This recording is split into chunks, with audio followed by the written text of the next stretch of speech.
ক্ষতি করতে নয়, সত্য বলতে এসেছে। আওয়ামী লীগের ভেতরের কথা খোলাসা করলেন রাশেক রহমান। আজকের এই ভিডিওতে সবকিছু বিশ্লেষণ করা হবে। অতএব তাকে কি কি এই বিষয়গুলো সব বলে দিতে হবে যে হ্যাঁ আমরা দুর্নীতি করছি বা এখানে দুর্নীতি হচ্ছে, তার কাছেও তো নানান গোয়েন্দা তথ্য যায়। আমি আওয়ামী লীগের ক্ষতি করতে বসি নাই, আমি সত্য বলতে বসেছি। জাতীয় সংসদ নির্বাচনে ডেকে সবাইকে বললেন যে তোমরা পিস্তল দিয়ে খেলা করো একে অপরের সাথে। কি পিস্তল? গুলির পিস্তল না, পানির পিস্তল। আমরাই আমাদের পায়ে কুড়াল মেরেছি। কোনো দিন এটা হয় নাই যে নমিনেশনের ফাইলের ভিতর থেকে কাগজ গায়েব হয়েছে। কি আমি কি S Alam, N Alam, D Alam, G আলমের কি আমি উকিল? এটা ফুলানো ফাপানো বলা কি আমার কাজ?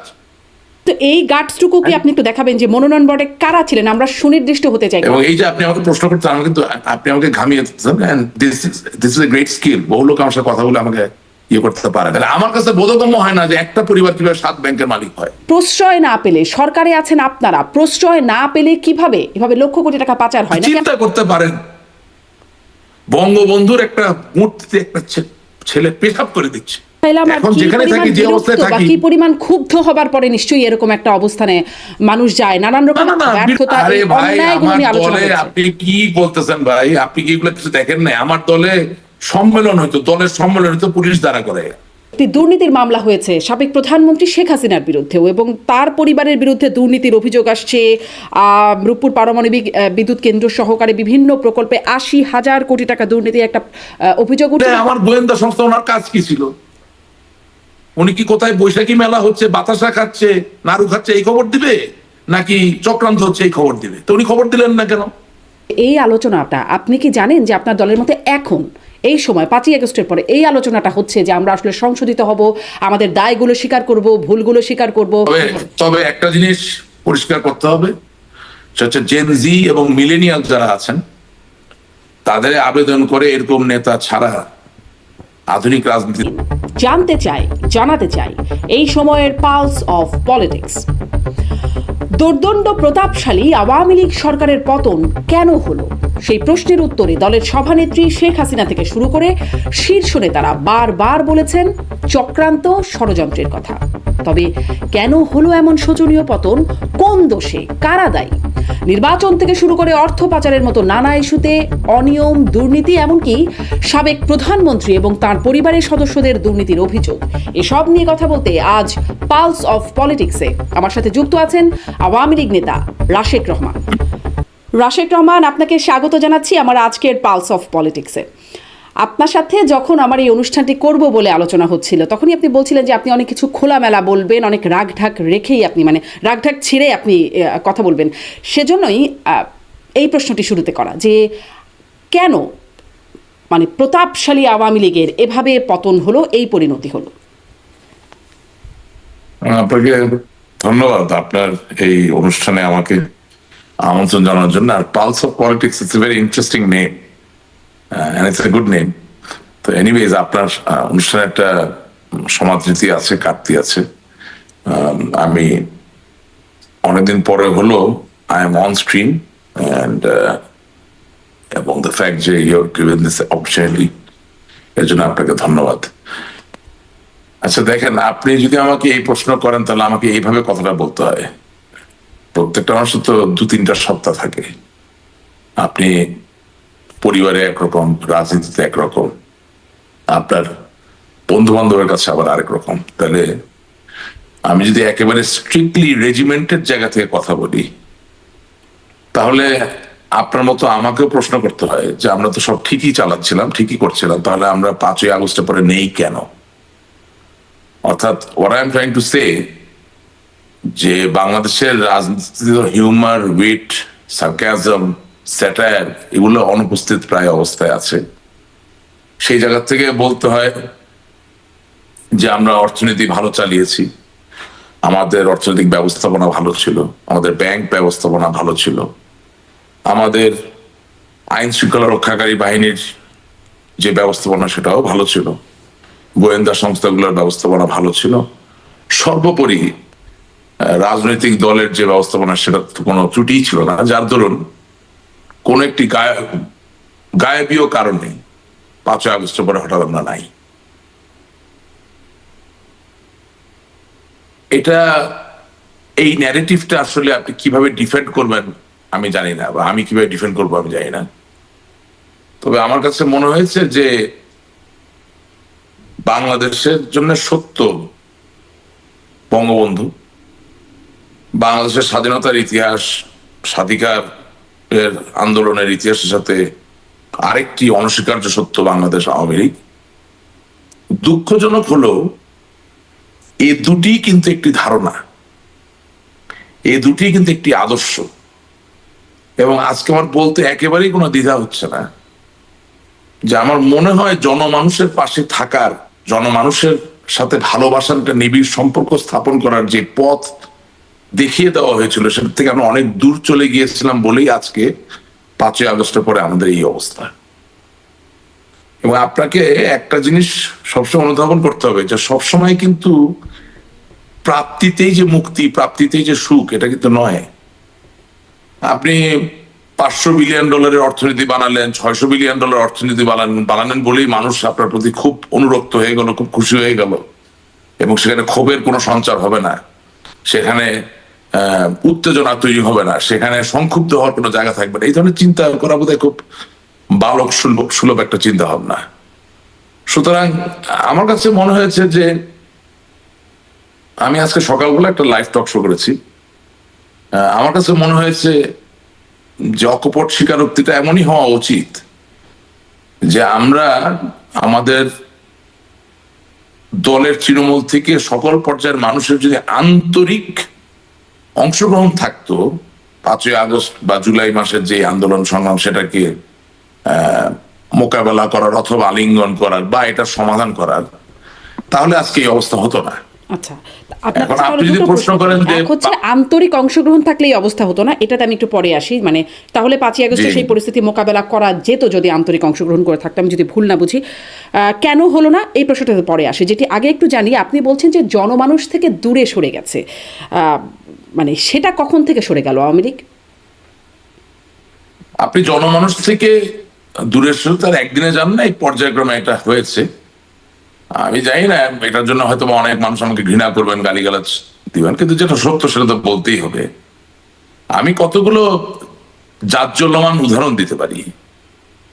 আমরা যখন দলীয়ভাবে সিদ্ধান্ত নিলাম যে স্থানীয় সরকার নির্বাচনগুলোতে আমরা রাজনৈতিক মার্কা দিয়ে নির্বাচন করাবো, সেদিন থেকে আপনি মনে করবেন যে বাংলাদেশ আওয়ামী লীগের মতো একটি দুর্দান্ত প্রতাপশালী জনমানুষের দলের মাঝে একটা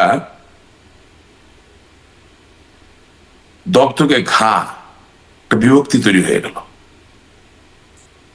এবং এটা আমি বলছি এই কারণে যে দেখেন,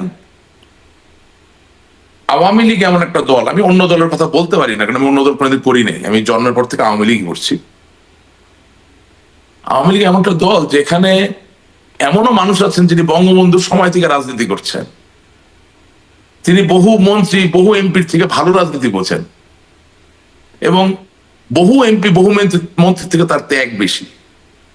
আপনি এলাকায় গেলে তার পরিবারের প্রভাব প্রতিপত্তি দেখবেন অনেক মন্ত্রী এমপি থেকে কম না, কিন্তু তারা জনমানুষের সেবার জন্য যুগ যুগ ধরে স্থানীয় সরকারের চেয়ারম্যান নির্বাচন করেন, পৌরসভা চেয়ারম্যান নির্বাচন করেন, তারা উপজেলা চেয়ারম্যান হওয়ার চেষ্টা করেন, এটাই তাদের ধারা। সেই জায়গায় আপনি যখন নৌকা মার্কা দিয়ে স্থানীয় সরকার নির্বাচন করবেন বলে সিদ্ধান্ত নিলেন, তখন তো কেউ একজন পাবে আরেকজন পাবে না, একটা পরিস্থিতি তৈরি হলো।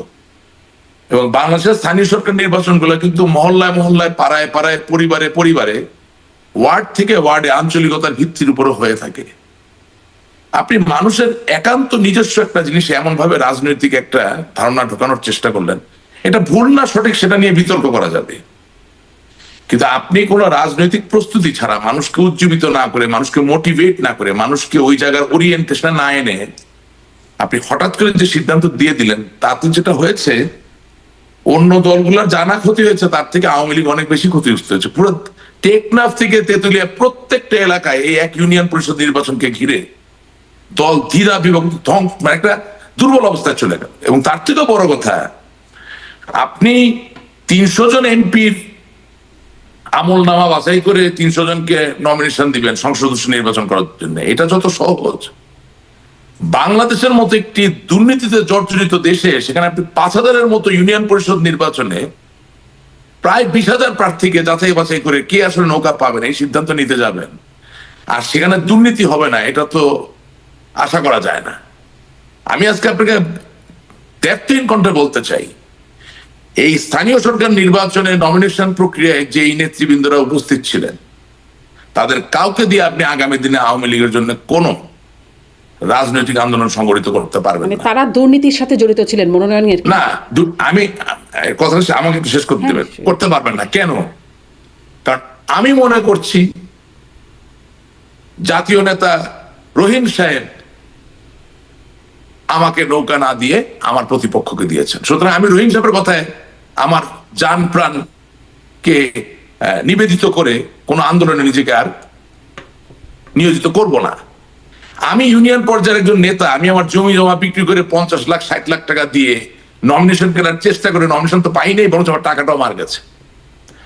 আমি একজন আওয়ামী লীগের নেতা, দেখা যাচ্ছে যে আমি ইউনিয়ন পরিষদ নির্বাচনে চেয়ারম্যান ইলেকশন করার জন্য আমাকে যাইয়া আমার রাজনৈতিক দলের পিয়ন অফিস অ্যাসিস্ট্যান্ট তাকে দিয়ে ধর্ণা দিতে হচ্ছে। তো রাজনৈতিক কালচার এভাবে ক্রমান্বয়ে কিন্তু ধ্বংসপ্রাপ্ত হয়েছে। এবং হ্যাঁ, আমার কাছে তো আর অকাট্য কোনো প্রমাণ নাই যে দুর্নীতি হয়েছে কিনা, তবে perception is very important. Awami লীগের হাজার হাজার নেতা কর্মীরা তো একসরে বলে যে স্থানীয় সরকার নির্বাচনে যেদিন থেকে মার্কা দেওয়ার প্রচলন ঘটেছে সেদিন থেকে নমিনেশন বিক্রয় বা নমিনেশন সম্পর্কিত দুর্নীতিও টানা বেঁধে উঠেছে।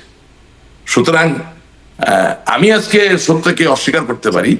আমরা পরবর্তীতে শুনেছি রাশেক রহমান যে এই সিদ্ধান্তটি ভুল ছিল, মানে আওয়ামী লীগের পক্ষ থেকে বলা হয়েছে অবশ্যই সিদ্ধান্ত ভুল ছিল, স্থানীয় সরকার নির্বাচনের প্রতীক বরাদ্দ দেওয়াটা। কিন্তু আপনি যে বলছেন যে মনোনয়ন বাণিজ্যর যে জায়গাটি বা মোটা অঙ্কের টাকা নেওয়ার জায়গায় যারা নমিনেশন দেওয়ার জায়গায় ছিল, আপনি কি বলবেন তারা কারা? রাজনীতিতে ভেতরের মত বিরোধ নতুন নয়, কিন্তু যখন ভেতরের মানুষ প্রত্যাশার কথা বলেন তখন সেটি শুধু অভিযোগ নয়, একটি ব্যর্থতা বটে। স্থানীয় সরকার নির্বাচনে নমিনেশন বোর্ডে যারা ছিলেন তাদের কাউকে দিয়ে আপনি আর আগামী দিনে কোনো জাতীয় আন্দোলন সংগঠিত করতে পারবেন না। আপনি গণমাধ্যম কর্মী, নমিনেশন বোর্ডে কারা কখন কোন কোন সময় ছিলেন তথ্য বের করে প্রকাশ করে দেন, বা যারা এটা নিবিড় ভাবে চিন্তা করেন তারা দেখবেন, তারা জানবেন। আমি আপনাকে যে কথা বলছি, সমস্যা আছে মানে এটি বলতে আওয়ামী লীগের ক্ষতি নিশ্চয়ই করছেন না, কিন্তু এই সত্য বলাতেই আওয়ামী লীগ নিশ্চয়ই খুব খুশি হবে না। আমার কোনো ক্ষতির বিষয় না। At the end of the day আমি একটা রেজিমেন্টের দলের সদস্য, সুতরাং যেটা বলা প্রয়োজন, যেটা দিয়ে ডিসকোর্স তৈরি হবে, যেটা দিয়ে একটা প্রতিবাদের জায়গা তৈরি হতে পারে, যেটা দিয়ে একটা শুদ্ধিকরণের জায়গা তৈরি হতে পারে, সেটা আমি বলবো। এবং আপনিও যে আমাকে আমন্ত্রণ জানাচ্ছেন, আজকে তো শেষ না, আরো তো ডাকবেন আশা করি। সুতরাং today what I told you many people did not tell you, they don't have the guts to tell you. আমার শুরুটা কিন্তু স্যাটায়ার ভিত্তিক ছিল যে আমরা সবকিছু ঠিক চালিয়েছি অথচ আমরা এখন আর নাই। কিন্তু এই গাটসটুকু কি আপনি একটু দেখাবেন যে মনোনয়ন বোর্ডে কারা ছিলেন? আমরা সুনির্দিষ্ট হতে চাই, কারণ আমরাও এরকম আসলে খুব অকাট্য তথ্য প্রমাণ সহকারে না, কিন্তু আপনাদের নেতাকর্মীদের মধ্যে অনানুষ্ঠানিক কথাবার্তায় শুনি ওই নেতা সেই নেতা, আমি নাম ধরেও বলতে পারি কাদের কাদের কথা বলা হয়, বিশেষ করে 5 আগস্টের পরিণতির কারণ হিসেবে।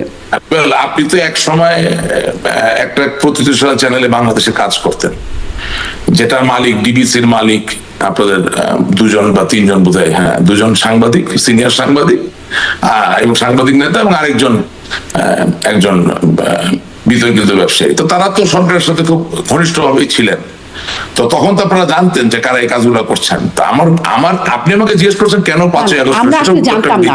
আসলে যেটা ভাবেন যে আসলে সব ব্যাপারের খবরগুলো সাংবাদিক আমাদের কাছে থাকে। আমি বলছি ঠিক আমি বলছি আপনি আমাদের জানতে চেয়েছেন 5ই আগস্ট কেন হচ্ছে, আমি তো সেটা আগে বলবো, রাইট?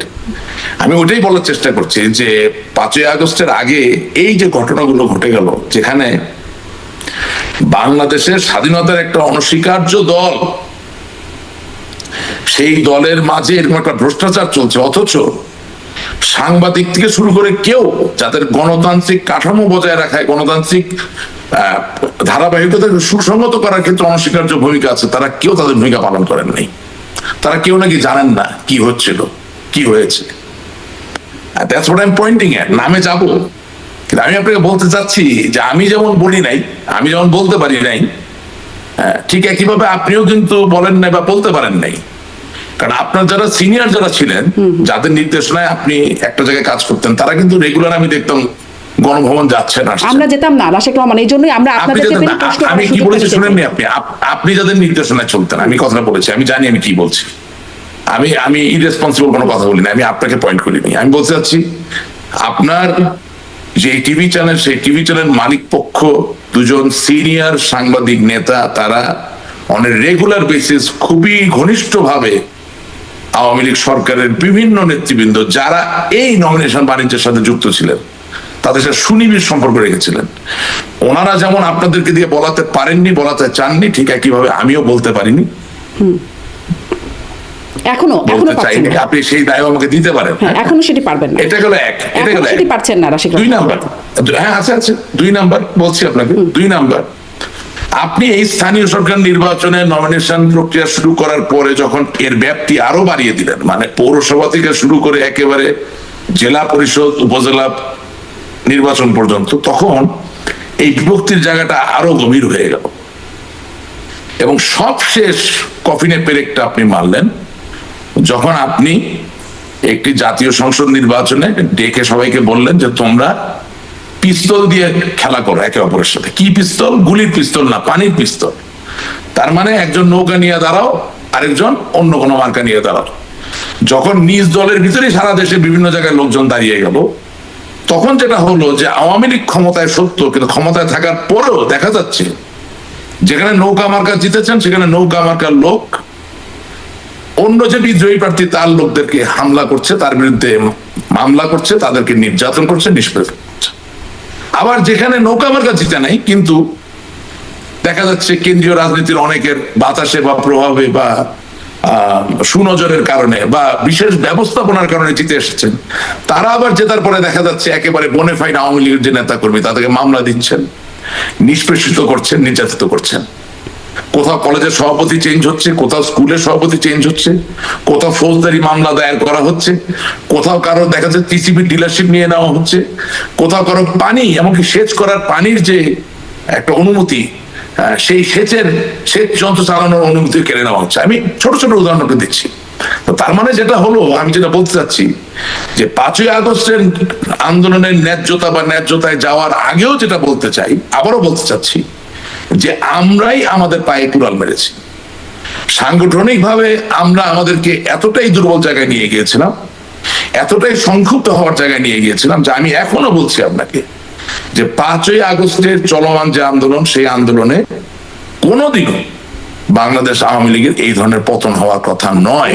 এই কারণেই কি সেই আপনি যেটি বলছিলেন যে আন্তরিকভাবে অংশগ্রহণ করে নাই, মোকাবেলা করা যায়নি, যার অন্যতম কারণ, এই কারণেই আন্তরিকভাবে অংশগ্রহণ না। শোনেন, আমি কিন্তু প্রথমে ভাগ করে নিয়েছি। রাজনৈতিক কারণটা আপনাকে দেখতে হবে, পলিটিক্যাল রিজন। সো রাজনৈতিক কারণে একটা জায়গা হচ্ছে পলিটিক্যাল এজেন্ট হিসেবে আপনার সাথে আমার যে মিথস্ক্রিয়া, আর আমার সাথে আমার দলের যে মিথস্ক্রিয়া। আপনি কি আমার কথা শুনতে পাচ্ছেন? হ্যাঁ, আমি শুনতে পাচ্ছি রাশেক রহমান, একদম স্পষ্ট। আপনার ক্যামেরাটা ঘুরে গেছে। হ্যাঁ, এখন ঠিক আছে, একদম। হ্যাঁ, একটা ফোন চলে আসছিল, I am sorry about that. আমি যেটা বলতে চাচ্ছি যে রাজনীতি তো শুধুমাত্র আপনি একজন রাজনৈতিক নেতা বা কর্মী, আপনার সাথে আপনার সমর্থকদের ইন্টারাকশন, সেটা না। আপনি একজন রাজনৈতিক কর্মী, আপনার সাথে আপনার বড়, আপনার সাথে আপনার মাঝারি, আপনার সাথে আপনার নিচে, আপনার সাথে অনুজ, অগ্রজ, সকল পর্যায়ের নেতা কর্মীদের একটা ইন্টারাকশনের ব্যাপার থাকে। এবং অর্গানাইজেশন বলতে যেটা বোঝায়, স্ট্রাকচার বলতে যেটা বোঝায়, সেটা সম্পূর্ণভাবে টলমলে হয়ে গিয়েছিল এই ধরনের কিছু সিদ্ধান্ত নেওয়ার মধ্যে দিয়ে। এবং দুঃখ লাগে কোথায় জানেন, যে আমাদের দলে এত বাগা বাগা অভিজ্ঞ সব নেতা, যাদের সামনে গিয়ে আপনি কথা বলতে পারবেন না, যারা শুধু একমাত্র বুঝে আর কেউ কিছু বুঝে না, তারা একটা বার এই দলটার যেভাবে ধ্বংসপ্রাপ্ত হচ্ছে তৃণমূলের সংগঠন, একটা বার তারা কথা বলতে পারলেন না। এই কোনো দিন এটা হয় নাই যে নমিনেশনের ফাইলের ভিতর থেকে কাগজ গায়েব হয়ে যায়। কোনোদিন এটা হয় নাই যে তৃণমূলের নেতাদেরকে 2 লাখ 3 লাখ 4 লাখ টাকা করে বলা হচ্ছে তোমরা সই দাও আমার পক্ষে। আপনি রাজনীতি রাখলেন, রাজনীতি থাকে, আপনি দেওয়ার রাজনীতি যদি প্রাপ্তির রাজনীতি করে ফেলেন জেনে শুনে, তাহলে যা হওয়ার তাই হয়েছে। এখন শিওর আমি আমাদের অর্থনৈতিক খাত যে খুব ভালো চলতেছিল সেটা তো আসলে হ্যাঁ, রাশিদ রহমান বলা অর্থনৈতিক যাবে না। খাতটাতে আমি আরেকটু আসি, কারণ ওটাতে আরেকটু সুনির্দিষ্টভাবে কথা বলতে চাইবো। আমি একটু খুঁজে বের করছিলাম, কারণ আমি ঠিক এই মুহূর্তে বলে দিতে পারছিলাম না যে কারা আসলে স্থানীয় সরকার জনপ্রতিনিধি মনোনয়ন বোর্ডের সদস্য ছিলেন। আমি 24শে ডিসেম্বর 2022-এর খবর একটা বের করলাম বাংলা ট্রিবিউনে, সেখানে দেখছিলাম যে আওয়ামী লীগের স্থানীয় সরকার জনপ্রতিনিধি মনোনয়ন বোর্ডের সদস্যরা হলেন Sheikh Hasina, Amir Hossain Amu, Tofail Ahmed, Sheikh Fazlul Karim Selim, Abul Hasnat Abdullah, Kazi Zafrullah, doctor Mohammad Abdur Razzaque, lieutenant colonel অবসরপ্রাপ্ত Mohammad Faruk Khan, Ramesh Chandra Sen, Obaidul Quader, Mohammad Rashidul Alam, Jahangir Kabir Nanak, Abdur Rahman, Mahbubul Alam Hanif, doctor Dipu Moni, doctor Hasan Mahmud, doctor Abdul Sobhan Golap. জি, মানে তাহলে স্পষ্ট যে আপনি মনোনয়ন বোর্ডে যে দুর্নীতির অভিযোগগুলো করছিলেন যারা আসলে ছিলেন, আমি সেটি একটু সবচেয়ে তাৎপর্যপূর্ণ বিষয় হলো ভয়ের জায়গা থেকে নয়, দায়িত্ববোধ থেকে কথা বলার দাবি। রাজনীতিতে এই কেউ হয়তো বা করেছেন, অবশ্যই কেউ করেছেন, সবাই করেননি, কিন্তু কেউ বা কয়েকজন মিলে করেছেন। ওকে, এবং যেহেতু এই ভাত সকলের উপর নির্ভর পড়ে যাচ্ছে, সেহেতু তারা যদি এখন কোনো কিছু সংগঠিত করতে চায়, তাদের কথায় দেশে আর কোনো আন্দোলন সংগঠিত হবে না। কিন্তু কেউ বা এক বা দুজন করলে তো বাকিদের আপত্তি করবে, আমাকে কথা শেষ করতে, আমাকে একটু কথা শেষ করতে দেন। বঙ্গবন্ধু কন্যা জননেত্রী শেখ হাসিনা আওয়ামী লীগের কোনো বিকল্প নাই। আওয়ামী লীগকে সুসংগঠিত হতে হলে, ঐক্যবদ্ধ হতে হলে ওনাকে লাগবে। কিন্তু what I am trying to tell you, এর পরে যারা আছেন, যতগুলো নাম আপনি বলছেন, এখানে স্পেসিফিক্যালি কে কত টাকা নিছেন, কে দুর্নীতি করছেন না করছেন, এটা আমি বলতে পারি না, একটা দায়িত্বজ্ঞানীর কথা বলতে, কিন্তু দুর্নীতি হয়েছে। এবং সেটা করার জন্য যে গবেষণা, যে অ্যানালিসিস প্রয়োজন, সেটা আওয়ামী লীগকে করতে হবে আগামী দিনের জন্য। আওয়ামী লীগকে নিজের পায়ে দাঁড়াতে হলে, পরিশুদ্ধ হতে হলে অবশ্যই ওই গবেষণাটা করেই আসতে হবে। নিশ্চয়ই একদম স্পষ্ট। ওই বোর্ডের কারা কারা শেখ হাসিনার কোনো বিকল্প নাই। তারপরে যাদের নাম বলছি, কেউ কেউ বা তারা কয়েকজন মিলে হলেও মানে এই দুর্নীতির সাথে অবশ্যই ছিলেন, কিন্তু মানে এই বোর্ডের সভাপতি যিনি শেখ হাসিনা, তিনি জানবেন না বিষয়টা, এটা কি সম্ভব? না, তিনি জানলেন কি জানলেন না সেই আলাপটা তো আমি কারো অন্তরে ঢুকে বলতে পারি না। না না, এটা কিন্তু আমি আমার বক্তব্যে একটা কথা বলেছি, যে যারা আমাদের কাছে নেতা হিসেবে এসে উপস্থিত হন, তাদের কাছে আমার প্রশ্ন, আমি কিন্তু আপনি প্ল্যাটফর্মটা বেছে নিয়েছি প্রশ্ন করার জন্য, আমিও তো অনেক প্রশ্ন করতে পারি নাই, তাদের কাছে আমার প্রশ্ন যে ওনারা কি আমার নেত্রী বা আমাদের নেত্রীকে বলেছেন যে এতে দল ধ্বংস হয়ে যাচ্ছে? ওনারা তো আপনার টিভিতে আসে, কথা বলে, তো আপনি তাদেরকে জিজ্ঞাসা করেন না ডেকে নিয়ে যে ডিড দে সে সামথিং? আপনার এখানে মাটি মানুষের যারা নিজেদেরকে নেতা দাবি করে আসে, তাদেরকে আপনি প্রশ্ন করেন, বললেন আমার কথা বললেন, আমার মতো আরো 100 লাখো হাজারো কর্মী আছে, তাদের প্রশ্ন, যে প্রশ্নটা হচ্ছে যে স্থানীয় পর্যায় থেকে শুরু করে যত্রত্র বঙ্গবন্ধুর স্বাধীনতার যে মার্কা, নৌকা মার্কাটা দেওয়ার মাধ্যমে দল যে সাংগঠনিক ভাবে দুর্বল হয়ে গেল, এবং এখানে যে নির্বাচনী নমিনেশনের ক্ষেত্রে একটা দুর্নীতির জায়গা তৈরি হলো, এবং সেখানে প্রথিতযশা কিছু নেতা, মানে তথাকথিত বাঘা বাঘা নেতা যারা এই দুর্নীতিতে অংশগ্রহণ করলেন, সেই ব্যাপারে তারা কি জননেত্রী শেখ হাসিনাকে অবগত করেছিলেন? যদি করে না থাকেন কেন করলেন না? না, যদি করে না থাকেন তাহলে করলেন না কেন? আর যদি কেউ বলে বসে যে আমি করেছিলাম, তাকে আপনি জিজ্ঞাসা করতে পারবেন যে সেই জায়গায় নেত্রী কি বলেছিলেন। কিন্তু অবগত করতে হবে কেন? মানে এটি তো মানে তিনি তো আর 2 দিন ধরে রাজনীতি করেন না, তার রাজনীতির অভিজ্ঞতা যারা এই প্যানেলে আছেন তাদের থেকে কমও না, তার দক্ষতা যোগ্যতাও নিশ্চয়ই কম না। অতএব তাকে কি এই বিষয়গুলো সব মানে বলে দিতে হবে যে হ্যাঁ আমরা দুর্নীতি করছি বা এখানে দুর্নীতি হচ্ছে, তার কাছেও তো নানান গোয়েন্দা তথ্য যায়। থ্যাংক ইউ, আমি তো সেটাই বলছি যে কারো ব্যক্তিগত সক্ষমতার জায়গায় মতামত দেওয়ার জন্য আমি এখানে আসিনি। আমি এখানে কথা বলছি একটা এন্টায়ার সিস্টেম নিয়ে।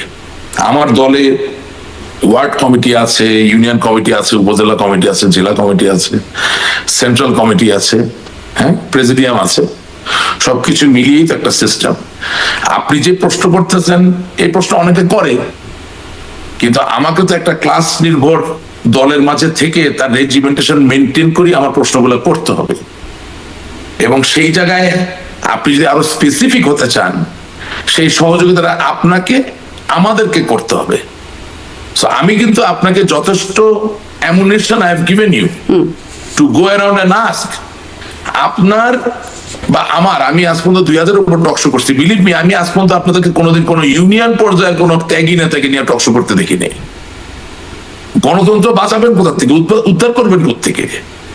যেই লোকগুলোকে ছাড়া গণতন্ত্র হয় না তাদেরকে কোনোদিন you don't call them because they don't look good enough. তাদেরকে দেখতে অত পরিমার্জিত মনে হয় না, অত ভদ্রলোক মনে হয় না, এই জন্য তাদেরকে ডাকা হয় না। এটা বাস্তব। হয়তো তারা হয়তো সরাসরি একদম স্টেশনে এসে কথা বলেন না, কিন্তু একদম কিন্তু আমাদের রিপোর্টাররা কিন্তু তাদের সাথে কথা বলেন। একদমই আনা হয় না, বিলিভ মি। আমি আপনাকে দায়িত্ব নিয়ে কথাটা বলছি। হ্যাঁ, আমিও দায়িত্ব নিয়েই বলছি যে আমরা যখন তখন আমাদের রিপোর্টাররা যেত, তাদের সাথে কথা বলতেন। আমি আপনাকে একটা মজার কথা বলি, আছে একটু মন খুলে কথা বলি। বলেন। 71 চ্যানেলে আমাকে স্থানীয় সরকারের উপর কথা বলার জন্য নিয়ে যাওয়া হলো, ঠিক আছে? তো সাথে আবার একজন মুরব্বী মানুষ, তিনি সুধীজনদের একজন, উনি স্থানীয় সরকারের উপরে কথাবার্তা বলেন, ভালোই বলেন, অনেক সময় যুক্তিসঙ্গত কথা বলেন, জ্ঞানী মানুষ। তোফায়েল সাহেব, আপনি চেনেন, হলো। হ্যাঁ, তো আমি অনুষ্ঠানের মাঝখানে সঞ্চালককে জিজ্ঞাসা করলাম যে আচ্ছা, আমি স্থানীয় সরকারের কি? আর তোফায়েল সাহেব জীবনে কয়দিন স্থানীয় সরকারে কাটাইছেন? আপনি যে এই 45 মিনিট বা 50 মিনিট ব্যাপী টকশোটা আয়োজন করলেন, এখানে একজন সাবেক ইউনিয়ন পরিষদ চেয়ারম্যান, উপজেলা পরিষদ চেয়ারম্যান বা বর্তমান ইউনিয়ন পরিষদের সদস্য, চেয়ারম্যান অথবা উপজেলার চেয়ারম্যান কাউকে ডেকেছেন যে আপনি স্থানীয় সরকার নিয়ে সমাধান করতে চান? আমি আপনাকে যেটা বলতে চাচ্ছি যে আমি আপনাকে ফোরামগুলো দেখিয়ে দিচ্ছি, আমাকে একা দিয়ে তো আপনি সব সমস্যা সমাধান করবেন না। But what I am telling you, it is revolutionary. আমার মতো কেউ বলে না, আপনি ওটাকে কাজে লাগান। ইনস্টেড অফ আমাকে রিফিউট না করে what I am giving you সেটা আপনি কাজে লাগানোর চেষ্টা করেন। I volunteered. আমি আপনাকে বলেছি যে আমাদের হারানোর কিছু নাই। বাংলাদেশের জন্য সত্য 1971, বাংলাদেশের জন্য বাস্তবতা বঙ্গবন্ধু, বাংলাদেশের জন্য সত্য আওয়ামী লীগ, বাংলাদেশের জন্য সত্য স্বাধীনতার 1000 বছরের সংগ্রাম এবং স্বাধীনতা যুদ্ধ। সুতরাং একে কম্প্রোমাইজ হওয়ার ক্ষেত্রে যেসব জিনিস কোনো কন্ট্রিবিউট করেছে সেটা নিয়ে আমার কথা বলতে কোনোই লজ্জা এবং কোনো সংকোচ নাই। আর তো সংকোচ করে লাভ নাই। মানে এই অ্যাপ্রোচটা নিশ্চয়ই যদি কাজে লাগানো যায় নিশ্চয়ই ভালো কিছু হবে। রাশিক রহমান, আপনি বলছিলেন আমরা ছিলাম, হ্যাঁ আপনি বলছিলেন, আমি একটু একটা প্রশ্ন করি, আপনি নিশ্চয়ই আপনার এই অংশটুকু শেষ করবেন এবং আমার প্রশ্নটুকু সাথে বলবেন যে আপনি বলছিলেন যে এই সময় মিডিয়াও বলতে পারে নাই বা জিজ্ঞাসা করে নাই, আপনারাও বলেন নাই, এখন আপনি অনেক কিছুই বলছেন, কিন্তু হারানোর এখন আর কিছু ভয় নাই। তখন কি হারানোর ভয় ছিল বলেও একটা রাগঢাক ছিল, মানে সবারই, যদি বলেন মিডিয়ারও, আপনাদেরও, আপনার নিজের? না, আমার যে ব্যাপারটা সেটা হচ্ছে যে আমি তো খুব ভোকাল একজন মানুষ ছিলাম আমার দলের পক্ষে, এবং আওয়ামী লীগের একটা অন্যতম এজেন্ডাই ছিল আপনার বাংলাদেশকে স্বাধীনতা বিরোধী শক্তির হাত থেকে মুক্ত করা, এবং আমি এই কাজটাকে খুবই গুরুত্বের সহকারে নিয়েছিলাম। যার দরুন যেই জায়গায় হয়তো বা আমার বক্তব্য আরো বেশি আমি বলতে পারতাম সেটা আমি বলি না, এটা আমার ব্যর্থতা। I was more focused on a different level. কিন্তু আমি দেখলাম যে আসলে এটা কি হচ্ছে, মানে আমার দল যদি ঠিক না থাকে, দলের সাংগঠনিক যে কাঠামো সেটাই যদি দুর্বল হয়ে যায়, তাহলে তো আপনি 1971 সালে যারা শত্রু তাদের বিরুদ্ধে যুদ্ধ করতে পারবেন না। যাদেরকে দিয়ে সাংস্কৃতিক বিপ্লব জোরালো করে বাংলাদেশের মানুষকে সত্যিকার অর্থে ধর্মনিরপেক্ষ এবং গণতন্ত্রমুখী রাখবেন, তাদের জন্য কাজ করতে পারবেন না। এবং যেটাকে আমরা বলি গুড গভর্নেন্স, সুশাসন, দুর্নীতিমুক্ত একটা আবহ, সেটাও আপনি তৈরি করতে পারবেন না। এখন আমার একার ভুল তো একা না, বহু লোকের ভুলের সমষ্টি জায়গায় দাঁড়িয়ে তো আজকে আমরা এই জায়গায়। এই জন্য তো বললাম আমরা ছিলাম, আমরা নাই। কিন্তু আমাদের যদি ফিরে আসতে হয় তাহলে অবশ্যই আমাদেরকে সঠিক ন্যারেটিভটা দাঁড়া করাতে হবে, এবং বঙ্গবন্ধু কন্যার পক্ষ থেকে কথা একটা তো আসার দরকার। হয়তো বা এটা আমি বয়সে তো ওনার সন্তান তুল্য, এই দেশের আমি একজন নাগরিক, সেই জায়গা থেকে বলতে চাই যে দেখেন, আপনি প্রধানমন্ত্রী থাকবেন, মোদী থাকবেন না, আপনি বিরোধী নেত্রী থাকবেন, বিরোধী নেত্রী থাকবেন না, আপনি কোন দলের সভাপতি থাকবেন, থাকবেন না, আপনি জীবিত থাকবেন, জীবিত থাকবেন না, কুল্লু নাফসিন যায়কাতুল মউত, সবই তো বাস্তব সত্য। কিন্তু আপনি বঙ্গবন্ধুর কন্যা, এটা কিন্তু কেউ কোনোদিন পরিবর্তন করতে পারবে না। আপনি জাতির জনকের কন্যা। This cannot be changed. If that is the fact, তাহলে একটা ন্যারেটিভ আসা দরকার যে আমার জন্য ক্ষমতা সবকিছু নয়। আমি বাংলার মানুষের পাশে ছিলাম, আছি, থাকবো। এবং ইয়েস, আওয়ামী লীগ বাংলার মানুষের, আমিও বাংলার মানুষের, সেখানে ভুল বোঝাবুঝি হতে পারে, কেউ অভিমান করতে পারে, কেউ রাগ করতে পারে, কেউ আমাকে শাসন করতে পারে, কেউ আমাকে প্রত্যাখ্যানও করতে পারে, কিন্তু আমি তো তোমাকে ছাড়া নই, কারণ আমি তোমার জন্যে। আমি ভুল করে থাকি, আমার তুমি পরিত্যাগ করো না, আমি তোমার পাশে থাকতে চাই, আমি নিজেকে ইমপ্রুভ করতে চাই। আমি যদি সঠিক করে থাকি, তুমি আমাকে ভুল বোঝো না, আমি তার সঠিকটা জন্য তো আগে বোঝাতে চাই। দায়টা স্বীকার করতে হবে, বা ভুল বা No, no, দোষ আমি সেটা তো আসছি, স্বীকার আমি করতে আসছি, হবে। আমি আসছি, ইয়েস, আমি আসছি। সুতরাং আমার কথার জায়গাটা হচ্ছে যে বাংলার মানুষের ফল ব্যাক করার যে জায়গাটা, অর্থাৎ আপনি বিপদগ্রস্ত হলে, আপনি সংক্ষুব্ধ হলে, আপনি অসহায় বোধ করলে আপনি যে কারো উপরে নির্ভর করবেন, সেই জায়গাটাকে নতুন করে তৈরি করার জন্য অবশ্যই আমাদেরকে এগিয়ে এসে আমাদের দায়ের জায়গাগুলো প্রকাশ করতে হবে, বলতে হবে, এবং যেগুলো আমাদের দায়ের জায়গা না সেগুলোর থেকে আমাদেরকে আলাদা করতে হবে। অর্থাৎ আপনি শারমিন 10 ব্যাংকের মালিক হয়েছেন, সেটার দায় ভাই তো আওয়ামী লীগ নেবে না। আওয়ামী লীগ তো ওই ব্যাংকের মালিক হয় নাই। আওয়ামী লীগকে আলাদা হতে হবে, আওয়ামী লীগকে বলতে হবে যে we have nothing to do with this, okay আসেন এটা বিচার করি, এটা তদন্ত করি, এটা বলতে পারতে হবে, তো অসুবিধা কোথায়? হ্যাঁ, এখানে একটু প্রশ্ন করি রাশেক রহমান, আমার আসলে মানে প্রশ্ন জমে যাচ্ছে অনেক, কথার সূত্রে অনেকগুলো প্রশ্ন, যেহেতু এখানে ভাবলাম এখানেই জিজ্ঞাসা করি যে মানে আওয়ামী লীগের কোনো দোষ নাই, তাদেরকে ডিফেন্ড করার কিছু নেই, তাদেরকে ধরতে হবে, বিচার করতে হবে। কিন্তু আমি গত অনুষ্ঠানে, আমার একটি অনুষ্ঠানেই ছিলেন মোহাম্মদ এ আরাফাত, সাবেক তথ্য প্রতিমন্ত্রী, তিনি বলছিলেন, এই পাচার নিয়ে তার সাথে অনেক কথা হচ্ছিল, তিনি বলছিলেন, আমি এসালাম প্রসঙ্গে জিজ্ঞাসা করছিলাম, বলছিলেন ফুলিয়ে ফাঁপিয়ে আসলে এই বিষয়গুলোকে বলা হয়, এবং আমরা সবাই টাকা পাচার করেছি, যারা আমরা দেশের বাইরে এসেছি, 2 টাকা 5 টাকা করে পাচার করে করে একটা অনেক বড় অঙ্কের, সেভাবেই 1 লক্ষ 2 লক্ষ কোটি টাকা, মানে লক্ষ লক্ষ কোটি টাকা পাচার হয়ে যাচ্ছে। মানে আপনি যেটা বলছিলেন যে তাদেরকে আলাদা করতে হবে, প্রশ্রয় না পেলে, সরকারে আছেন আপনারা, প্রশ্রয় না পেলে কিভাবে এভাবে লক্ষ কোটি টাকা পাচার হয়? নাকি আপনারা এটা মানতেই রাজি না যে পাচার হয়েছে এত টাকা, যেটি মোহাম্মদ আরাফাত বলছিলেন? আচ্ছা, আপনি কি বললেন যে বিদেশে যারা অভিবাসন করেছে তারা টাকা পাচার করেছে, এরকম কোনো কথা বলেছেন? হ্যাঁ, আমরা 2 4 5 টাকা করে পাচার করতে করতে, মানে উনি বলছেন আমি নিজেও পাচার করেছি, যেহেতু আমি বিদেশে থাকি, হয়তো 2 টাকা পাচার হলেও করেছি, সেরকম উনি অভিযোগ দিচ্ছিলেন। 2 4 5 টাকা করে পাচার করতে করতে এরকম অনেক টাকা পাচার হয়েছে। দায়িত্ববোধ থেকে কথা বলার দাবি রাজনীতিতে এই শহর খুব কমই দেখা যায়। কথা বাইরে এলে অস্তিত্ব হয় ঠিকই, কিন্তু অনেক সময় সেটাই সংস্কার প্রথম ধাপ। আমি একটু আমার মতো করে বলি, হ্যাঁ, আপনি একজন উচ্চ শিক্ষিত মানুষ, একজন দক্ষ মানুষ, আপনার জীবনে অনেক অ্যাকমপ্লিশমেন্ট আছে। আমি ব্যক্তিগতভাবে কিন্তু আই এম ইয়োর ফ্যান, এবং হাজারো মানুষ আপনার ফ্যান আছে। You do a wonderful job.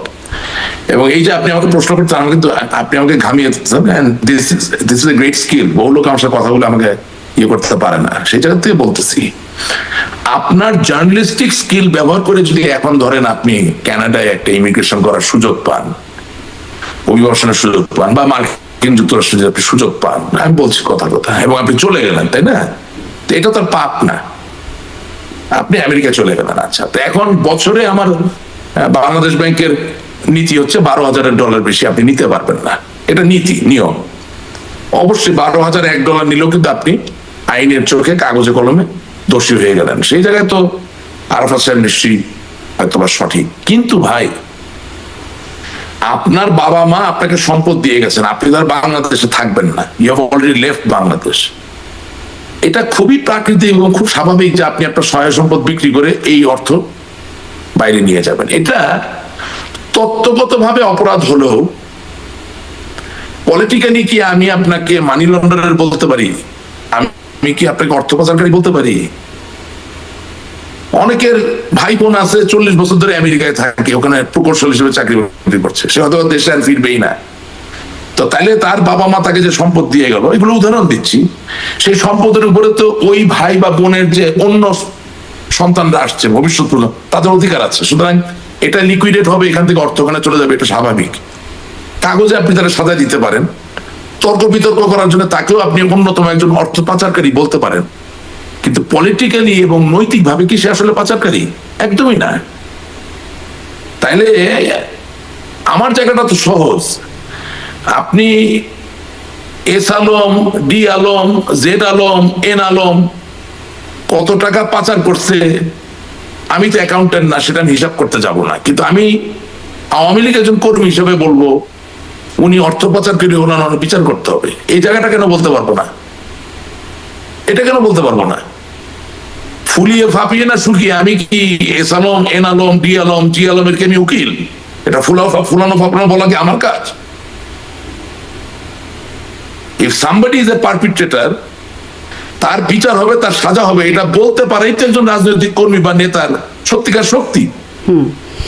কিন্তু সেই বিচার হবে, সাজা হবে জায়গায় আমরা দেখেছি তদন্ত থামিয়ে দেওয়া হয়েছে, আমি অনুসন্ধান। কি আওয়ামী লীগ হওয়ার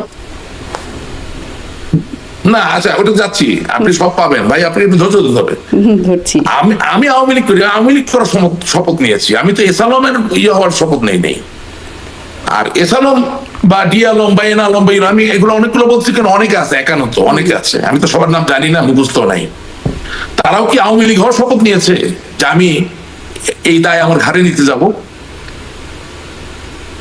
আপনি কি মনে করেন যে 5ই আগস্টের পরে বাংলাদেশ আওয়ামী লীগের যে নেতা কর্মীরা জবাই হয়েছে, হত্যার শিকার হয়েছে, অবর্ণনীয় নৃশংস অত্যাচার নির্যাতনের শিকার হয়েছেন, তাদের পাশে কোনো আলম, কোন শাহেদ, কোন চৌধুরী, কোন রহমান 1 টাকা 2 টাকা দিয়ে সাহায্যের হাত বাড়িয়েছে যে আমি তার জন্য ফরিয়াদ করতে নামবো, তার জন্য ওকালতি করতে নামবো?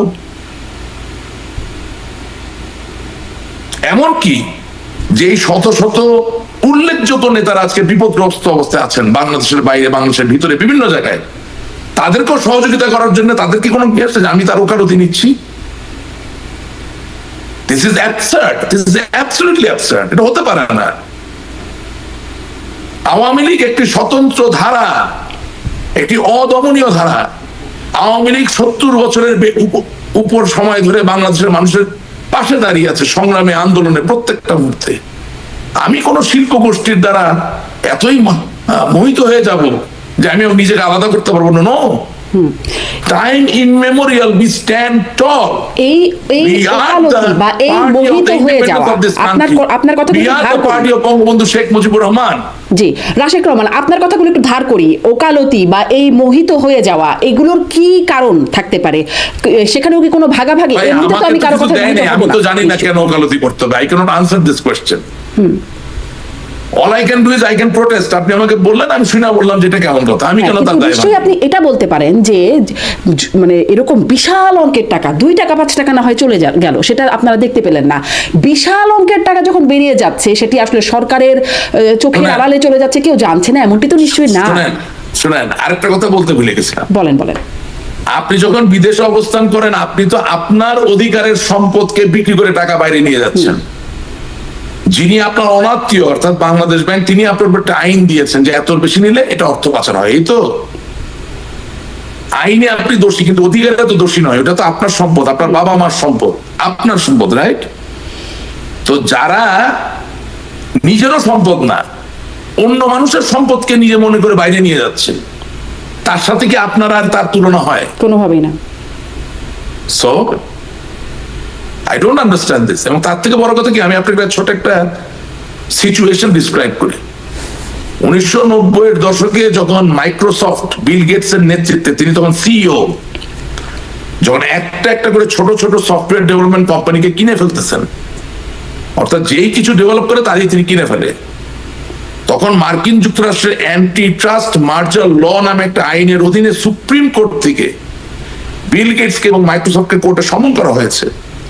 সমন করে মাইক্রোসফটকে 2 ভাগে ভাগ করে দেওয়া হয়েছে এবং বিল গেটসকে সিইওর পদ ছেড়ে দিয়ে মাইক্রোসফটের চিফ আর্কিটেক্ট হতে হয়েছিল। তার মানে হচ্ছে যে কোনো একজন ব্যক্তির কাছে এত বেশি সম্পদ থাকতে পারে না যেটা দিয়ে মনোপলি তৈরি হবে।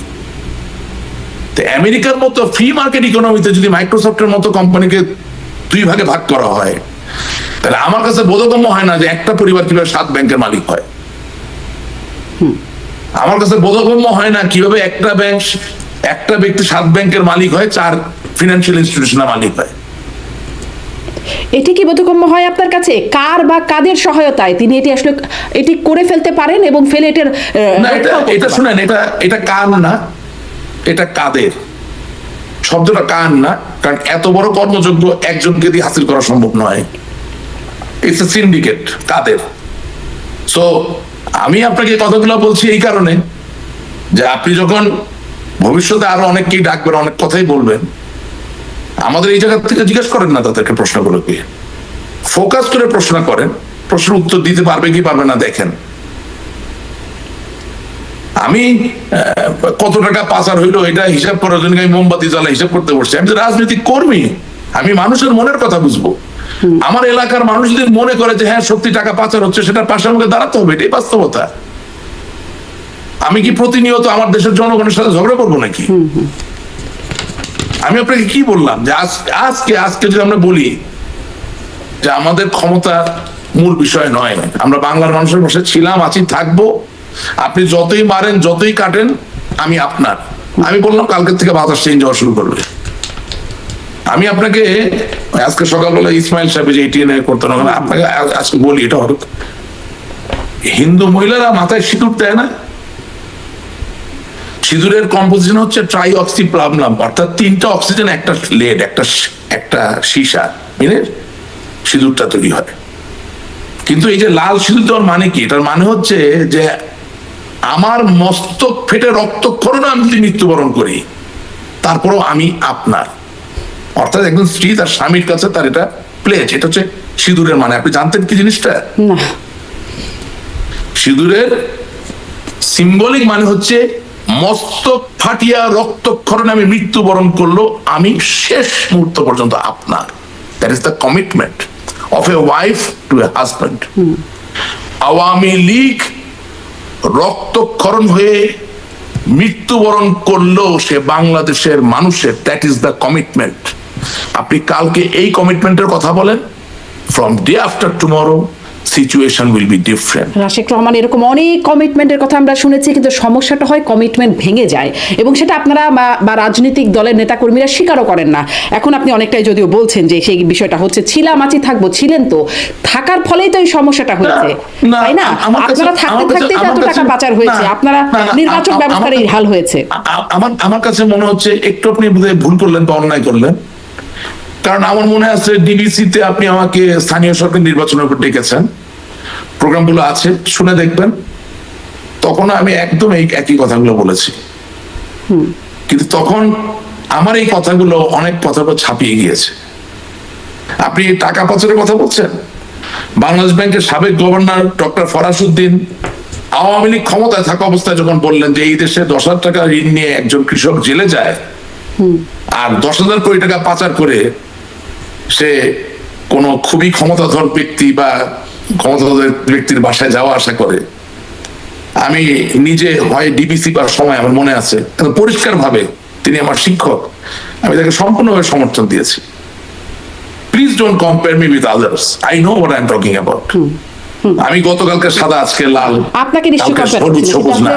আপনারা যখন একটা দলের সদস্য, একটা দলকে রিপ্রেজেন্ট আপনারা করেন না, আমি দলের একজন কর্মী, সরকারের আমি দলের একজন কর্মী, নিশ্চয়ই।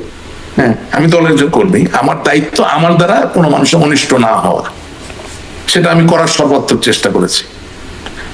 কোন লোক যদি আপনার অনুষ্ঠানে এসে বলতে পারে যে রাশেক রহমান রাজনৈতিক ক্ষমতা নিয়ে আমাদের উপরে এই অন্যায় করেছে, আমি সেই ড্রাইভার মেনে নিব, সেটা পারবে না, আমি জানি, আমার বিবেকের জায়গায় পরিষ্কার। অবশ্য টুকটাক কিছু অভিযোগ আপনার বিরুদ্ধে দেখেছি রাশেক রহমান। আমার কথা হচ্ছে যে আমি তো সামষ্টিক দায়টা না নিয়ে আমার ব্যক্তি জায়গা থেকে যে জায়গাগুলো মনে হয়েছে ক্ষতি হয়েছে সেটা বলছি আপনাকে, যেটা অনেকে বলেননি। এই যেমন স্থানীয় সরকার পর্যায়ে নমিনেশন দেওয়া, নমিনেশনের নিয়ে দুর্নীতি, অনিয়ম, বাণিজ্যের কথাটা আপনাকে আমি বললাম, রাইট? এই যে ধরেন ব্যাংকের এসএলএম এর কথাটা বললাম, হ্যাঁ, আমি জিনিসগুলোকে একটা পার্সপেক্টিভে ফেলার চেষ্টা করছি। এখন এইটার আরো বড় অ্যানালিসিস, আরো বড় সম্প্রসারণ, শিওর এটা আরো সময় লাগবে, এবং আমি একা বলে গেলাম, আমার বিপক্ষে বলার কেউ নাই এই বিষয়ে, সেটাও তো ফেয়ার হয় না। বরঞ্চ আমি তো মনে করি যে আপনি যখন ওই শ্বেতপত্রের সূত্র ধরে S Alam, D Alam, N Alam, B আলমের যখন অর্থ পাচারের কথা বলেন, আই রাদার ফিল যে যারা এটাকে ডিফেন্ড করবেন, যারা এটার পক্ষে কথা বলবেন, তারা যেমন থাকবেন, যারা এই শ্বেতপত্র দিচ্ছেন তাদের ওখানে থাকার দরকার ছিল। এখন আমি একা তো দুই পক্ষের কথা বলতে পারবো না। না, দুই পক্ষের কথা আমি একা অন্যের কথা বলতে পারবো না। আপনাদের জানার বাস্তবতা, আপনারা কতটুকু জানেন, কতটুকু দেখেছেন, সেই বাস্তবতা যদি জানতে চাই। আপনি তো দেখতে পাচ্ছেন আমি কতটুকু জানি, সেই বাস্তবতার কথাই জানতে চাই। এবং আপনি যেটি বলছেন, যে অ্যানালাইসিসটা হওয়া দরকার, আপনি কি বোধ করেন যে আপনার দলে এই মানে এই ভুল, এই ব্যর্থতা, আপনি কি বলতেছেন ভাই? আপনি কি এগুলো কিছু দেখেন না? আমার দলে সম্মেলন হইতো, দলের সম্মেলন হইতো পুলিশ দ্বারা করে। আমার দলের বর্ধিত সভা হয়তো পুলিশ দ্বারা করে। কিছু জানেন না? কিছুই কি আপনার সাংবাদিকরা আপনাকে বলে নাই? এটা তো হয়েছে, এটা তো হয়ে এসেছে। তাহলে এটা যে হয়েছে, তা আপনি ওই প্রশ্নগুলো জিজ্ঞাসা করেন না কেন? আমি তো আর দলের কোন এক্সিকিউটিভ কোন পদ ধারণ করি না, আমি একজন সদস্য। শিওর, আমি নৌকা মার্কা পাইছি, আমি নিজেকে গর্বিত বোধ করি, সৌভাগ্যবান বোধ করি। জননেত্রী শেখ হাসিনা আমাকে ওনার নমিনেশন বোর্ড নিয়ে নৌকা দিচ্ছেন, ভেরি গুড। 4 অগস্ট আমার 2টো বাড়ি আগুন ধরিয়ে দিয়েছে জামাত শিবির এবং আমার বিরোধী যারা তারা। কিন্তু 7ই জানুয়ারি নির্বাচনে যাকে বিভিন্ন কলা কৌশল করে পিছন থেকে বাতাস দিয়ে জিতানো হইলো, আওয়ামী লীগের ভিতর থেকে প্রতিষ্ঠার কিছু নেতারা যাকে জিতালেন, তার বাড়িতে কিন্তু একটা ইটও পড়ে নেই, আগুন ধরায় নেই। কারণটা কি? কারণ হচ্ছে আপনি যখন নিজেরা খেলতেছেন, জামাত খুবই যা দেখলাম যে খুব কৌশলী একটা দল। আওয়ামী লীগের ভিতরে যখন কোনো সংঘাত তৈরি হচ্ছে, তারা একটা অংশকে বেছে নিচ্ছে এবং এটা এখন জামাতি অংশ হয়ে গেছে। তা আপনি এগুলো ঠিক না করে কিভাবে সামনে আগাবেন? এটাও তো কোনোদিন আপনার এখানে এসে কেউ বলে নেই। তার মানে কি রাশিদ রহমান, আপনি যা বললেন, আমি যদি আরেকটু স্পষ্ট হয়ে আরেকবার বলি, দেখেন আমি বুঝলাম কিনা, যে এই আন্দোলনে যারা আন্দোলনের মধ্যে ছিল তারা আওয়ামী লীগেরও একটা অংশ এর মধ্যে ছিল। আমি সেটা বলিনি, আমি বলেছি যে আমরা নিজেরা যুদ্ধ করার যে খেলা খেলেছি, সেই খেলায় জামাত এবং বিএনপি খুব বুদ্ধিমানের কিছু কাজ করেছে। তারা একেবারেই প্রত্যেকটা এলাকায় একটা করে পক্ষকে সমর্থন দিয়েছে নিজেরা বেঁচে থাকার জন্য, এবং সেই পক্ষকে দিয়ে আরেক পক্ষের সাথে যুদ্ধে বা সংঘাতে লিপ্ত করে রেখেছে, যেখানে দল সাংগঠনিকভাবে দুর্বল হয়েছে এবং আমরা কোনো ব্যবস্থা নেই। আমরা কারোর সাথে কোনো সংগতি করাই নেই, মিল মহব্বত ইচ্ছা করে আমরা বাতাস দিচ্ছি আমাদের নিজেদের অর্থনৈতিক কারণে, টাকা পয়সা ইনকামের জন্য, স্বার্থ সিদ্ধির জন্য, এবং সেটার ফলাফল হচ্ছে আজকে। এটাই বাস্তবতা।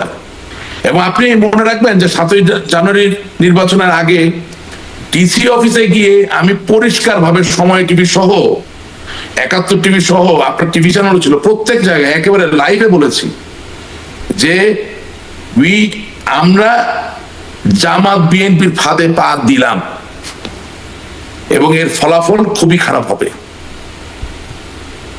কারণ আপনি বাঙালির যে কোনো উপন্যাস, পরিবার নির্ভর উপন্যাস, সমাজ নির্ভর যে কোনো উপন্যাস যদি পড়েন, আপনি দেখবেন যে সেখানে একে অপরের পিছনে অদৃশ্য জায়গা থেকে কিছু লোকের সংঘাতকে আরো ত্বরান্বিত করার যে জায়গাটা, এটা বিদ্যমান, এটা বাস্তব, এবং এটা আমাদের একটা অন্তর্গত অভ্যাস। সেই জায়গা থেকে আমরা যখন নিজেরা বিভক্ত হলাম, সেখানে এর কোনো ব্যত্যয় ঘটে না, একই জিনিস হয়েছে। এবং আওয়ামী লীগের, তথাকথিত আওয়ামী লীগের নাম করে অনেক লোকই জামাত বিএনপির পারপাস সার্ভ করছে এবং এখনো করছে। আমি আপনাকে আমার এলাকার উদাহরণ দিলাম। যারা সত্যিকার আওয়ামী লীগ তারা তো আক্রান্ত, তারা নির্যাতিত। যারা না, তারা বহাল তবিতে ভালোই আছে। কিন্তু তার জন্য আমার কোনো চিন্তা, ক্ষোভ এসব নাই। আমি শুধু আশা করি যে আমরা যে নিজেরা দুর্বল করেছি, এই জায়গাটা আমরা বুঝবো এবং দেশ ও জাতি মানুষের জন্যই আমরা সংশোধিত হয়ে নতুন ভাবে আবির্ভূত হব। জি, ঠিক এখানেই আমি আসলে প্রশ্নটা করছিলাম যে এই আলোচনাটা, আপনি কি জানেন যে আপনার দলের মধ্যে এখন এই সময় 5ই আগস্টের পরে এই আলোচনাটা হচ্ছে যে আমরা আসলে সংশোধিত হব, আমাদের দায়গুলো স্বীকার করব, ভুলগুলো স্বীকার করব, এই আলোচনাটা কি হচ্ছে? এই সত্য প্রকাশ কি কোনো পরিবর্তন আনবে, নাকি সবকিছু আগের মতোই থেকে যাবে? সিদ্ধান্ত কিন্তু সময় দিবে। সত্য বলা কি ক্ষতির কারণ হয়, নাকি পরিবর্তনের পথ ভুলে বাইরে আলাপ করলে অন্য দলের লোকরা সুযোগ পেয়ে যায়? এই কথাটা সত্য নয়। আওয়ামী লীগ তো গোপন কোনো সংগঠন নয়, আওয়ামী লীগ তো কোনো গোপন দল না। আওয়ামী লীগের সাংগঠনিক কর্মকাণ্ডে যদি কোনো অনিয়ম বা কোনো ভুল ত্রুটি থেকে থাকে, সেটা আপনি আসলে পর্দা করে, ওড়না দিয়ে মুখ ঢেকে কি আপনি পারবেন আলাপ করতে? তার মানে তো আপনি আসলে সমাধান করতে চান না। আরেকটা প্রশ্ন করি, অনানুষ্ঠানিকভাবে আলোচনার সময় এই বিষয়গুলো আসে, কোনো তথ্য প্রমাণ দিয়ে যারা বলছেন তারাও বলছেন না, আমিও জানি না। বা যদি আপনিও জানেন ধারণাটাও বলতে পারেন, অনেকেই বলেন এই যে পরাজয় বা আপনাদের যে পতন, সেই সংকটের একটা অন্যতম কারণ হচ্ছেন সালমান এফ রহমান এবং আরো একজন অনেকের মধ্যে হয়তো অন্যতমদের নাম হচ্ছে ওবায়দুল কাদের। বলবেন এই বিষয়ে কিছু? আমার হাসিটা দেখলেন তো, হাসিতে কি ইন্টারপ্রেট করে নিতে হবে? আপনি বলবেন কিছু? বললাম তো পুরো দেশের সংগঠন বিভক্ত অবস্থায় ছিল। ওবায়দুল কাদের চাচা, উনি তো আমার মুরব্বীজন, হ্যাঁ, তো শিওর আমি ওনাকে সামনাসামনিও বলতে পারবো পুরো দেশের সংগঠনই বিভক্ত ছিল, কোনো জায়গায় একীভূত সংগঠন ছিল না। এখন উনি যেহেতু দলের সাধারণ সম্পাদক, হ্যাঁ, ওনারই তো এই ব্যবস্থা নিতে হবে। Simple as that. ওনাকে সামনাসামনি বলতে পারবো, উনি কোথায় আমি জানি না। যতটুকু জানা যায় উনি ভারতে আছেন। আর একজন যিনি কারাগারে আছেন সালমান এফ রহমান, তার ভূমিকা নিয়ে অনেক বিতর্ক এই সময়ে আমি আপনাদের অনানুষ্ঠানিক ফোরাম থেকে জানতে পারছি। এখন আমাকে তো আমার দলের নেতা কর্মীরা, আমি যা দেখি ফোরামে আলাপ হয় যে উনি রাজনৈতিক নেতা হয়ে গেছেন। উনি তো ব্যবসায়ী নেতা ছিলেন, আমি ছোটবেলা থেকে দেখেছি। এপিসের সভাপতি ছিলেন, ব্যবসা বাণিজ্য নিয়েছিলেন। এখন আওয়ামী লীগের নেতা হয়ে গেছেন। কি বলবো ভাই, এটা নিয়ে কি বলার আছে? হ্যাঁ, এখন মানে একেবারেই দলের যারা নির্বাহী পদধারী, তাদের দায়িত্বটা যদি তারা হয়তো পালন করতো, তাইলে তার এই প্রশ্ন আপনি আমার করতে পারতেন না।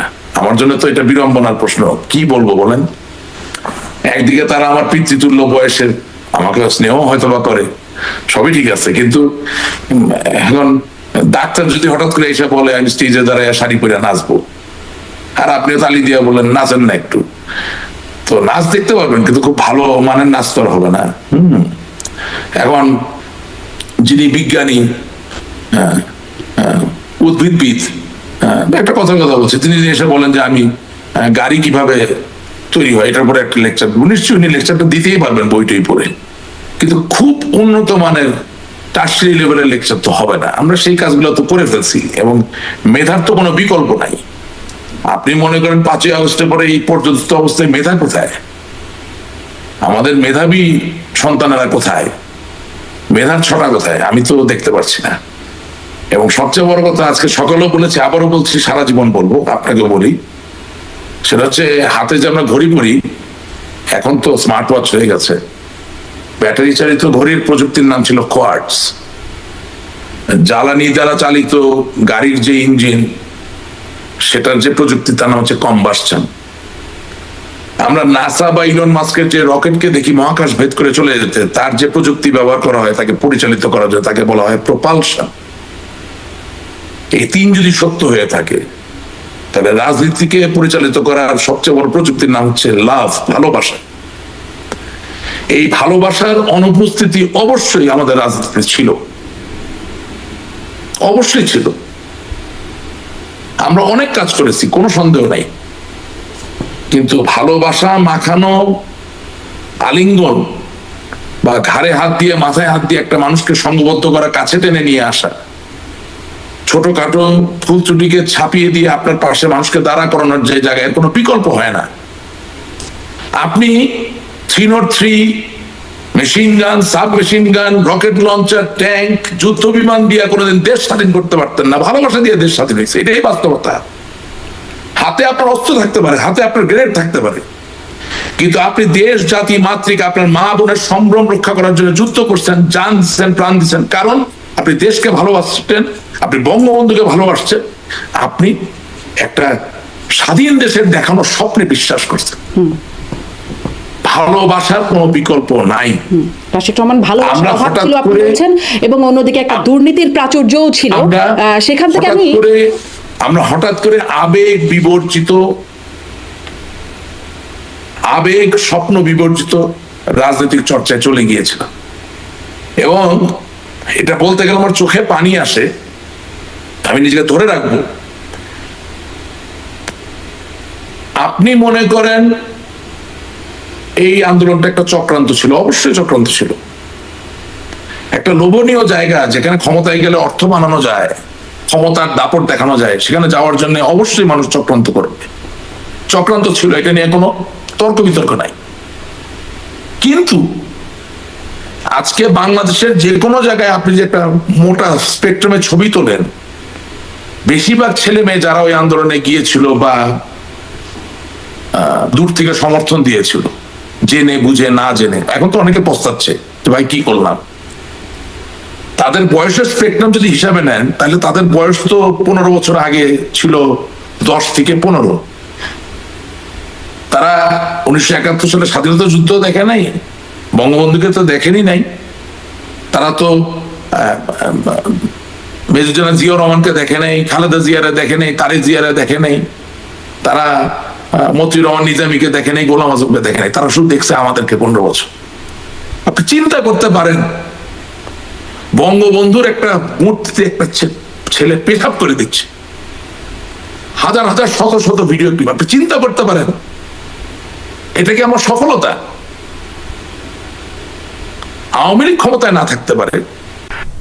ক্ষতি করতে নয়, সত্য বলতে এসেছি, এই বক্তব্য আসলে ভেতরে দীর্ঘদিনের চাপ আর না বলা কথার ইঙ্গিত দেয়।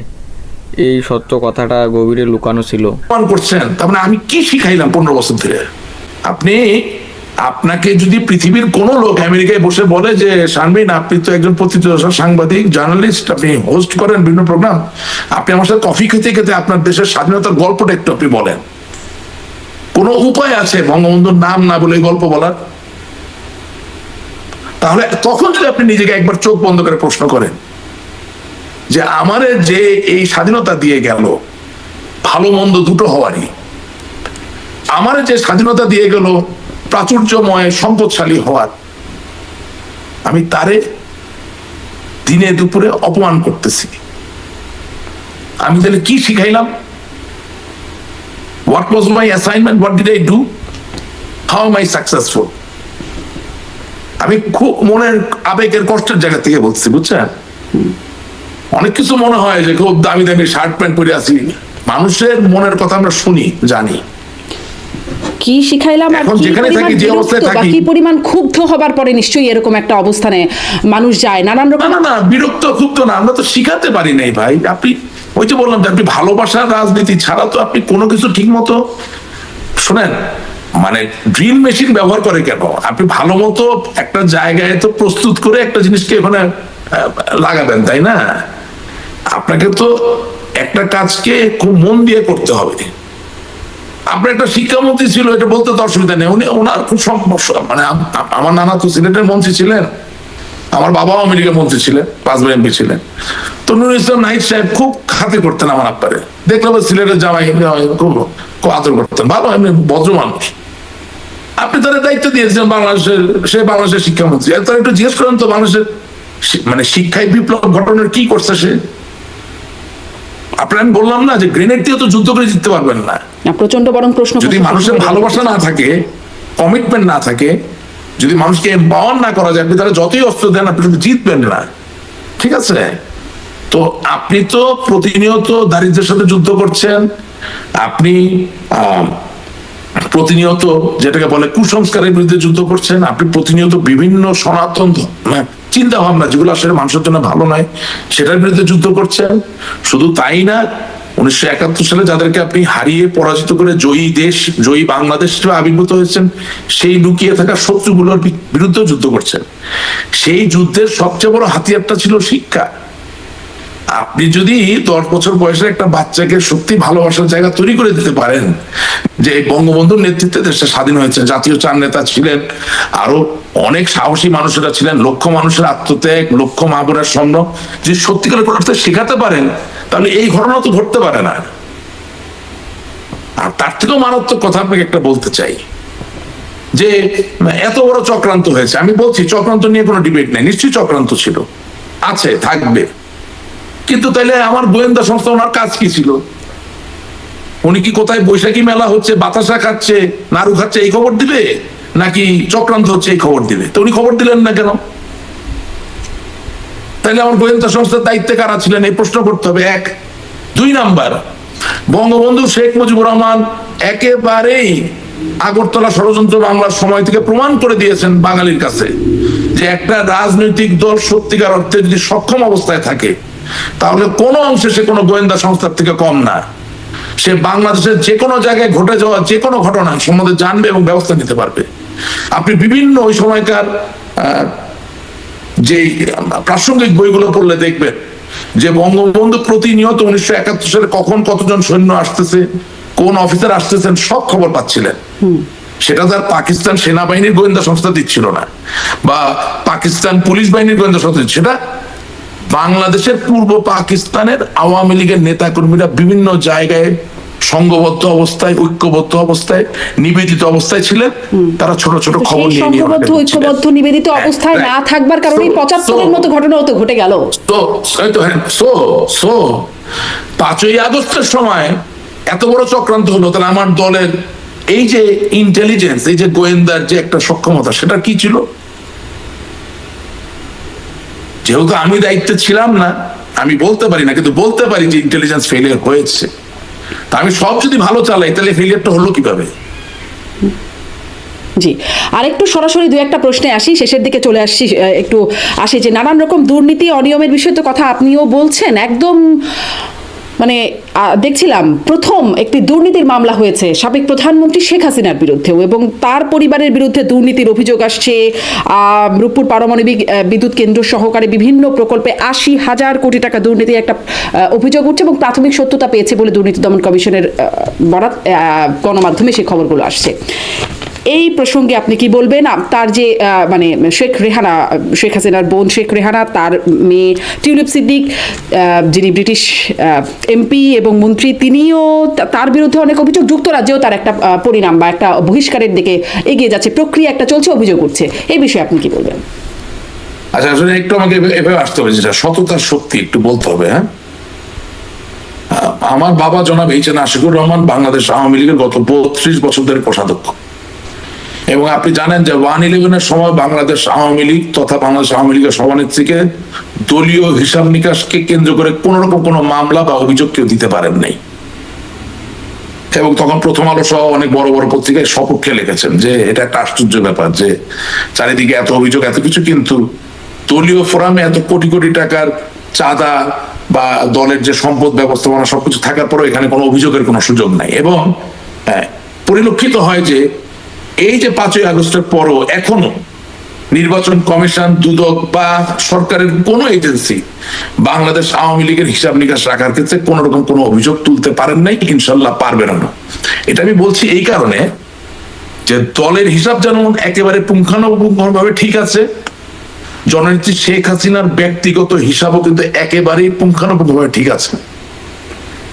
আই এম সারপ্রাইজ যে এত ব্যস্ততার ভিতরে কিভাবে তিনি এটা করেন, but she is very meticulous. তার কোনো ইনকাম ট্যাক্সের রিটার্ন, কোনো জায়গায় কোনো বকেয়া, কোনো বাকি কিচ্ছু নাই, এবং তার কোথায় কি সম্পদের ডিক্লারেশন একদম পরিষ্কার। আমি ওনার কথাটা বলার পরে এখন একটা ভিন্ন পর্যায়ে যেতে চাই। অন্য আর যাদের ব্যাপারে অভিযোগ আসছে তাদের এখন সময় এসেছে জননেত্রী শেখ হাসিনাকে সহযোগিতা করার জন্য তাদের ব্যক্তিগত সম্পদ, তার কি স্থিতি, কি অবস্থান, এটা ওই সব দেশে ডিক্লারেশন দেওয়ার ব্যবস্থা আছে, সেই ডিক্লারেশন দেওয়া। তাহলে মানুষ আর এটা নিয়ে কথা বলতে পারবে না। তাদের উচিত আওয়ামী লীগের সভাপতি বঙ্গবন্ধু কন্যা জননেত্রী শেখ হাসিনা যাতে এই দায়ভার নিতে হয়, ওনারা ওনাদের মতো করে ওনাদের সম্পদের যে ডিক্লারেশন সেগুলো দিয়ে আসবেন, এবং যেই দেশে দিচ্ছেন সেই দেশের এজেন্সিগুলোই এগুলো পরীক্ষা নিরীক্ষা গবেষণা করে বলবেন যে এই ডিক্লারেশন ঠিক আছে কিনা।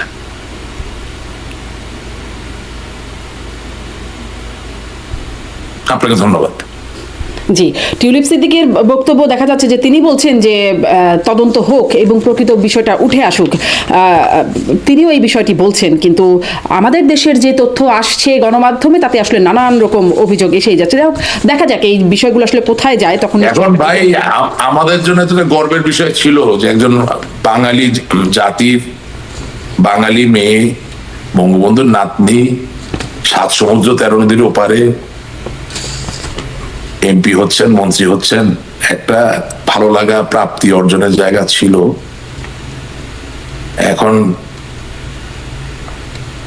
কারো অনিষ্ট হোক সেটা তো আমরা চাই না, কিন্তু ব্রিটিশ রাজনীতি আসলে আমার জন্য বিবেচ্য বিষয় নয়।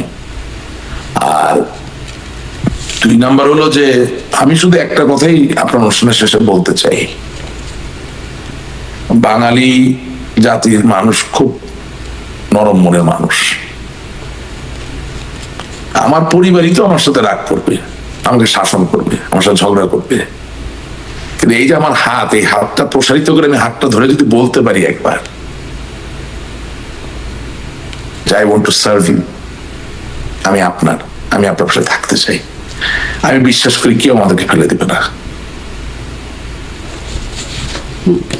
দেখা যাক আপনাদের এই আপনার এই বক্তব্যকে আপনার দল ওন করে কিনা, আর আপনার দলের বক্তব্য দেশের মানুষ সেটি গ্রহণ করে কিনা। একটা বিষয় দেখছিলাম যে মার্চের মধ্যেই ফিরবেন, দেশে ফিরবেন শেখ হাসিনা, এমনটি বলছেন আপনাদের দলের সাংগঠনিক সম্পাদক শফিউল আলম চৌধুরী নাদেল। মানে এই বিষয়ে আপনার কাছে কি কোনো বার্তা আছে? তার কাছ থেকেই শুধুমাত্র এটি শুনেছি। কিভাবে ফিরবেন তিনি, ফিরলে এখন যেই বাস্তবতা? এটা তো বলতে পারি না, তবে অবশ্যই নেত্রী ফিরবেন না কেন, আমি মেকানিজমটা তো জানি না। আচ্ছা, মানে এর বিষয়ে আপনাদের ভেতরে এটা কি নাদেল সাহেব জানে নাকি? উনি তো একটা টাইম ফ্রেম দিচ্ছেন মার্চের মধ্যে, তাহলে তো ওনাকেই তো আপনাকে শেষ করতে হবে যে উনি কিভাবে দিচ্ছেন টাইম ফ্রেম, বা মার্চ কেন, আমি তো মনে করি জানুয়ারি তো আসতে পারে। দেশটা তো, আমি যেমন দেশের নাগরিক, উনি দেশের নাগরিক, দেশের প্রধানমন্ত্রী ছিলেন, উনি দেশের সর্ববৃহৎ দলের উনি সভাপতি, জাতির জন্য কেউ না। এটা তো মানে আমার জন্য টাইম ফ্রেম ইম্পর্টেন্ট না, আমার জন্য আওয়ামী লীগ রাজনীতি করবে, উনি এই দলের নেতা, এটাই সবচেয়ে বেশি ইম্পর্টেন্ট ব্যাপার। সেটা তো আগামীকালকে হতে পারে, কিন্তু আসলে সেই বাস্তবতাটা কি আছে? আপনি বলছিলেন আমরা ফিরবো, আমরা রাজনীতি করব, সবকিছু সত্য, কিন্তু প্রতিটা জিনিসই হতে হবে আমাদের নিজস্ব সক্ষমতায়। কেউ আমাদেরকে বসিয়ে দিবে, কেউ আমাদের জন্য করে দিবে, এই দিকে যদি আমরা তাকিয়ে থাকি তাহলে যেটা হবে যে আমরা আরো ভয়ঙ্কর ভাবে ক্ষতিগ্রস্ত হব। অর্থাৎ যাকে নিয়ে বিতর্ক আছে বা যাকে বলা হচ্ছে যে তিনি অনিষ্ট করছেন, তাকে যদি আপনি আবার চাপায় দেন রাজনীতিতে, তাতে সে আরো ভয়ঙ্কর রূপে ফিরে আসবে, তাহলে তো ভালোর থেকে আরো বেশি খারাপ হবে। সুতরাং এখানে অনেক বিবেচনার বিষয় আছে। অবশ্যই আমরা ফিরবো, রাজনীতি হবে, জননেত্রী শেখ হাসিনার নেতৃত্ব হবে, কিন্তু সেই রাজনীতি হবে দীর্ঘমেয়াদী, চিরকালের, পারপেচুয়াল। এখন আমি যদি এমন কিছু করি যে আরো তীব্রভাবে আমি হলাম পরবর্তীতে, সেটা খুব একটা বুদ্ধিমানের কাজ হবে বলে মনে হচ্ছে না। জি, দেখা যাক রাশিদ রহমান, মানে এই বিষয়গুলো স্পষ্ট না। তবে একটা জিনিস পরিষ্কার করতে হবে, সেটা হচ্ছে জেন জি এবং মিলেনিয়াল যারা আছেন তাদের আবেদন করে এরকম নেতা ছাড়া আধুনিক রাজনীতি দ্বারা করানো খুব কঠিন হবে। জেন জিরা খুব অন্যভাবে চিন্তা করে, মিলেনিয়ালরাও একটু অন্যভাবে চিন্তা করে, এবং মনে রাখতে হবে যে কোরআন মানে somebody is knocking at the door and what is that? যার বয়স গতকালকে 17 ছিল, আজকে তার বয়স 18। সো প্রতিনিয়ত একটা করে কিন্তু নতুন generation is adding up. So আমি as a political force or as a political party, what I am doing or what I am going to do to conquer the hearts and minds of these people, of these young men and women, সেই প্রশ্নটা if we don't make under that circumstances, political future would become uncertain. অর্থাৎ আমার চুল পেকে গেছে, আমার দাড়ি পেকে গেছে, but I cannot succumb to it. I have to remain a young person. এবং সেটার জন্য আমাকে নতুন প্রজন্মকে পড়তে হবে, জানতে হবে, বুঝতে হবে। তার সাথে আমার মিথস্ক্রিয়া কিভাবে বাড়বে সেই জায়গাটা আমাকে খুঁজে ফিরতে হবে।